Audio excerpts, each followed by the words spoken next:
Using AI, you can take a set of civil construction drawings and use the contour lines to turn it into a 3D cut and fill diagram. So in this video, I'm going to show you how you can take a civil construction drawing, do a quick quantity takeoff, and actually generate a cut and fill and site topography diagram like this. Now, the reason I think this is so useful is when we get a civil construction drawing like this, there's these contour lines that run through the drawings, but they're more or less just lines on a drawing. They don't really mean anything to us. We have to do some sort of reading or analysis or understanding to really understand what the implications is in terms of our estimate, our schedule, our methodology. A model like this gives us a much better understanding of the actual construction site and helps us really understand what we're building and what constraints there are going to be around it. So for example, this diagram, it shows these natural contour lines, but it is mapped them out across in a 3D model so we can clearly see it. We can see where the high points are,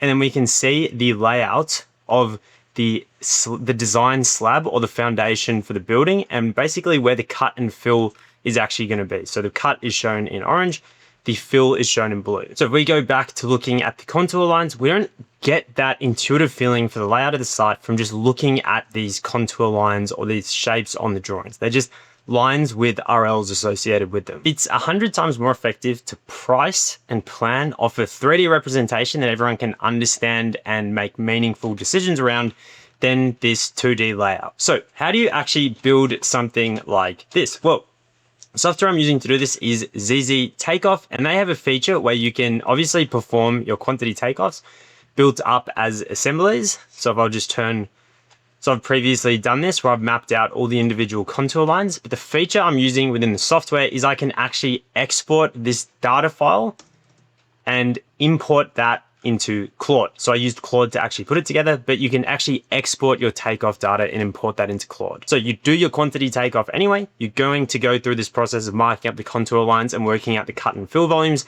This is just taking that exact same data and reusing it to create a 3D model. The other massive benefit of being able to actually export all this data is that we can use it for a range of other things, like preparing estimates, actually calculating our cut and fill volumes, and using that raw data to build schedules. Basically, the raw data is the actual it's the actual information from the construction site. As I've spoken about in a lot of videos, AI is actually quite bad at precise measurements and understanding of the drawing. So if we're going to go through and do a quantity takeoff to prepare an estimate anyway, we might as well export this data and use it to enhance AI's ability to read drawings. One thing I did with this information is produce a 3D model, but you could do 100 other things with it as well. So if you want to check out ZZ Takeoff, I'll put a link for it in the video description. Okay, so just quickly, if you aren't familiar with how to actually do a civil quantity takeoff, I'll just turn these layers off and I'll quickly explain the concept behind it. So when you get a civil grading plan like this, which is a site layer, it has these contour lines in them. These contour lines each represent a different elevation. So if you can imagine, this contour line is, I believe, 1252.5. So basically, this is at elevation 1252.5. This contour line is at 1252. This contour line in the middle is at 1250.5. And then this contour line is at 1251. So if you imagine the site is sloping down across this way, that is the existing site conditions. The future site conditions, or what we're actually building, is this footprint of this building here. This building is going to sit at RL, I believe it's marked on the plan somewhere, I'll just find it. This is going to sit at RL 1251.5. So that is the top of the slab. Now, the slab is obviously, if we went to the section views, you'd be able to see that the slab is 300 millimeters deep or 400 millimeters deep. Whatever it is, it doesn't really matter. But if we look at the depth of the slab, it would be 12. So if the top of the slab is 1251.5, we could imagine the bottom of the slab is 1251.1. So the depth we would actually have to bulk out and excavate to would be the underside of the slab. Or maybe there is a makeup below the slab, I don't know, which says you have to dig out 200 mil of material and replace with crushed rock. So the way you would know that is to actually look at the section view to see the makeup of the formation of the slab.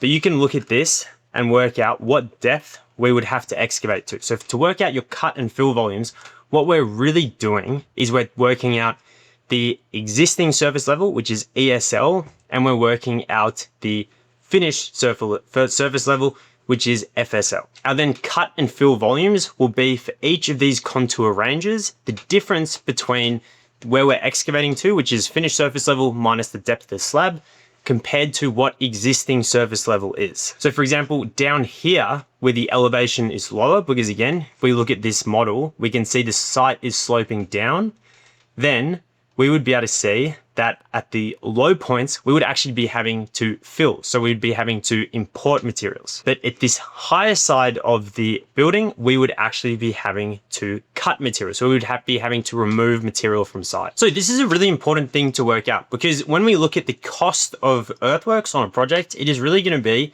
how much material do we have to move and how much do we have to dispose off site, and then how much new material do we have to pay to import. To do that, we need to know our cut and fill balance. Okay, so how do you actually calculate this? Well, you start by actually doing a takeoff of the existing surface level at each of the different elevations. So this is a boring and monotonous thing to do, but all I do is I do an area takeoff.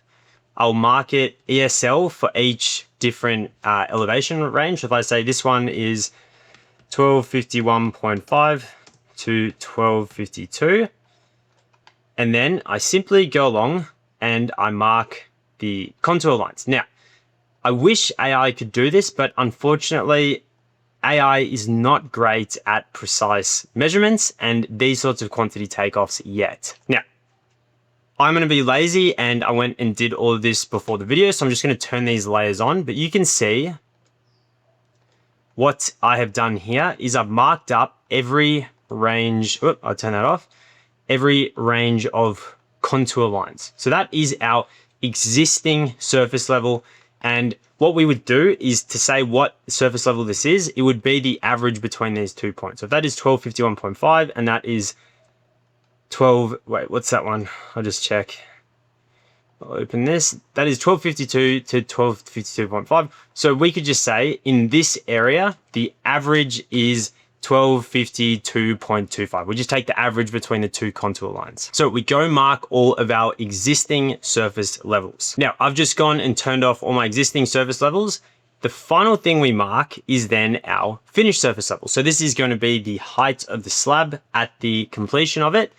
And then basically we work out what depth we have to excavate to in this area to get the existing surface, to get the underside of the slab. That's the depth we're going to excavate to. Okay, I just realized one fatal flaw in my workings. If you notice these the existing surface levels I took off from the drawings, I did the whole site footprint. But what I really should have done is only done the excavation area, because now the quantities I've calculated don't really make sense, but I had to do it to get this model of the entire site. But because we're going to use AI to do the extrapolation and we have the actual locations from extracting the data from this, AI is actually going to be able to interpret and do the cut and fill. But before we go into doing the AI side of things, I just want to very quickly show you how you would actually perform this calculation by hand. Okay, so I'm just using some very simple imaginary numbers. Say we had RL 1000, we measured an area of, so existing surface level, we had RL 1000, we measured an area of 100 meters squared. At RL 1001, we measured an area of 300 meters squared. And at RL 1002, we measured another area of 300 meters squared. So the entire site is 700 meters squared, and it's split between these three average heights. Let's say the finished surface level, so the top of the slab is going to be 1001. The depth of the excavation, so both the actual thickness of the slab plus any ground improvements, or like maybe we have to put an underside of rock to the actual slab. So we get an underside of slab, so the depth we're excavating to, of 1000.5, and an area of this is 700, which is going to be a consistent height across this full area. Remember, the mistake I made when I did this is I did the full site when I should have just done the actual footprint we were bulking out and excavating. So the depth, so if we imagine this, the depth we're excavating, or we could think of another way, the amount we're filling, so it's positive, would just be the difference between this. So across this 100 meters squared, we actually need to add 500 mil of material. So if we go back to our 3D model, you can imagine, and we put on the actual design slab, you can imagine this is this area where the finished, or the underside of the slab is actually lower than the existing surface level, is lower than the underside of the slab. So this is the area we are actually importing material to. When at the other end, if I put the design slab back on and turn on the cut and fill, you can see these high points and this edge of the slab is what we are actually removing. So again, for this 100 meters squared, we're adding 0.5 of material. For this, which is at 1001, wait, I'll just drag this across, we're removing 0.5. And then at this, we're actually going to remove 1.5 of material. So we're excavating quite a bit at this point.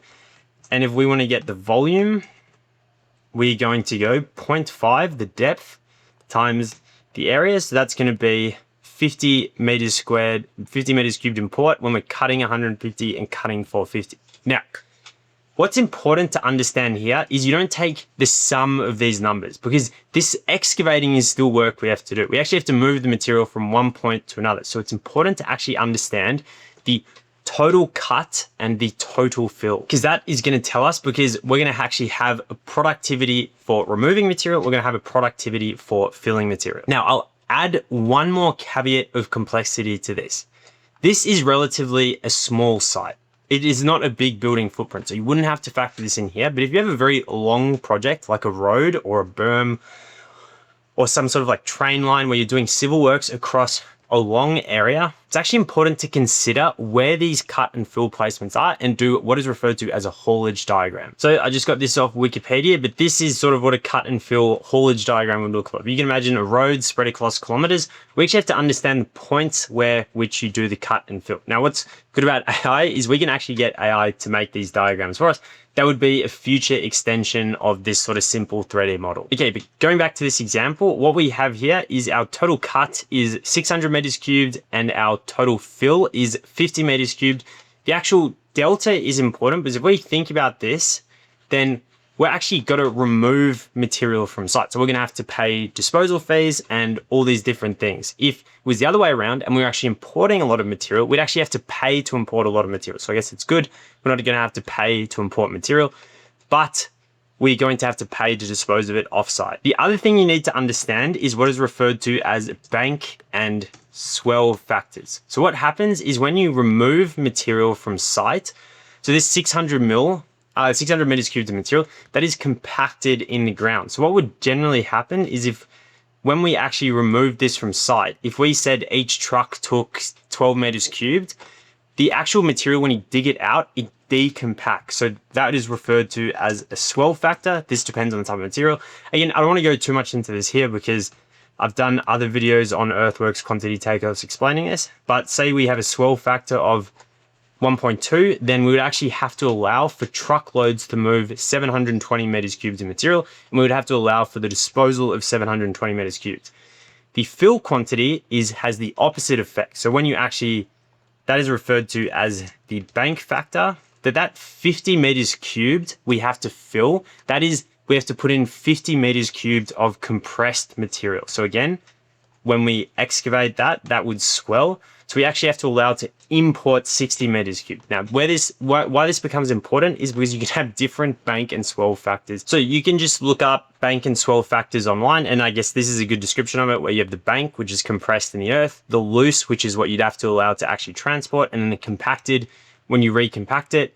And often they will give you tables actually saying what sort of shrinkage and swell factors for different materials like clay, rock, or different materials. Okay, so that's sort of all you need to understand about the cut and fill and the actual theory behind it. But what do we actually do to turn this into a 3D model?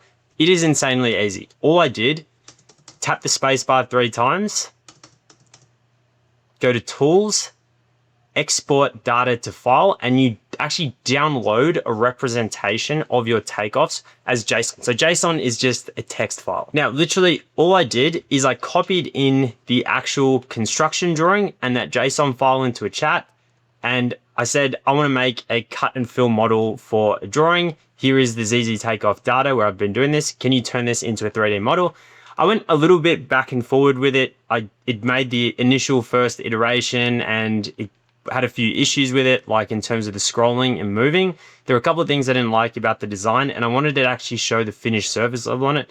So I went back and forward with it a little bit, but then the file I ended up with was this, which shows the layout of the slab. So you can actually see the design surface level. It has the existing ground conditions, and you can turn off and on a mesh, and you can actually visualize the cut and fill, and you can make it more or less exaggerated if you want to really see where things are. So that's obviously exaggerating.